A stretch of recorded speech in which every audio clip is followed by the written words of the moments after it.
कितना लागी ना लागी खर्चा सगर पुलिस थाना में बस तोहरे बाटे चर्चा भरले बानी पर्चा बोल कितना लागी खर्चा सगर पुलिस थाना में बस तोहरे बाटे चर्चा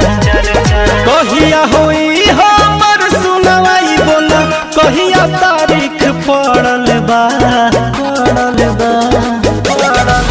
तोहरा लहंगा के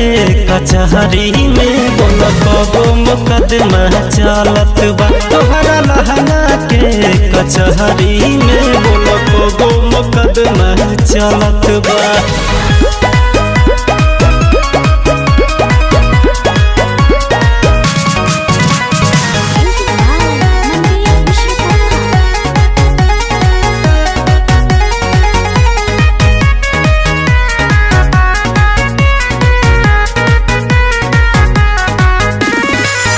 डील कहिया फाइनल होई मिली कहिया बिल हो क्लियर हिसाब कर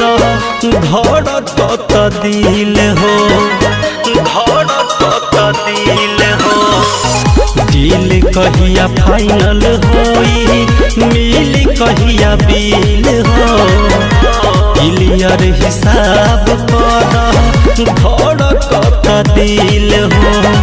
कहिया नंबर लगैबे मैडम जी फाइल हमर सड़त बा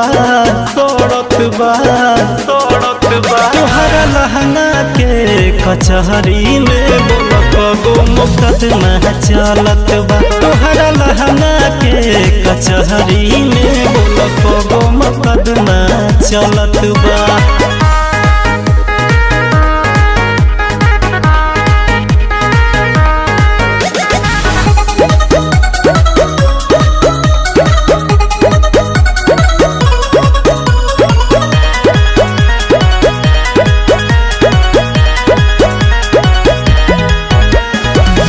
खुल के तू आई जाना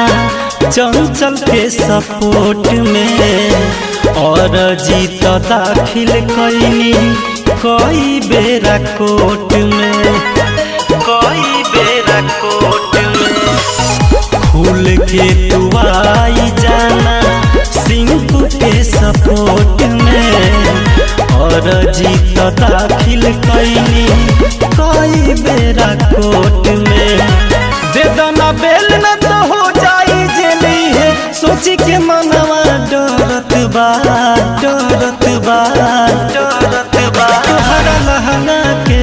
कचहरी में बोल कबो मुकदमा चलत बा तोहरा लहंगा के कचहरी में बोल कबो मुकदमा चलत बा।